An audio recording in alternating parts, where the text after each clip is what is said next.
3 minus 1 gives us 2. And again here inside this parenthesis we have 3 minus 1. So 2 times 2, which equals 4. But this answer is not correct, because according to the order of operations, first we have to do parentheses, then exponents, then multiplication or division, and finally addition or subtraction. Remember that multiplication and division have equal priority and we have to work from left to right. And the same applies to addition and subtraction. In this expression, we have one subtraction, one multiplication, and one parenthesis. Inside this parenthesis, we have one subtraction.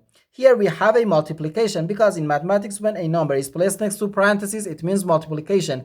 And we usually don't write the multiplication sign for brevity. So, according to the PEMDAS, first we have to do this parenthesis, then this multiplication, and finally this subtraction. If we do this subtraction before this multiplication or this parenthesis, it is wrong. So first this parenthesis, 3 minus 1 gives us 2. So we have 3 minus 1 times 2. Now we have one subtraction and one multiplication. Multiplication has higher priority than subtraction, because in PEMDAS multiplication comes before subtraction.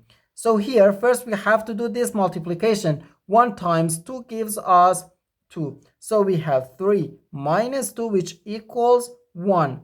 And this is our final answer to this problem. The correct answer is 1.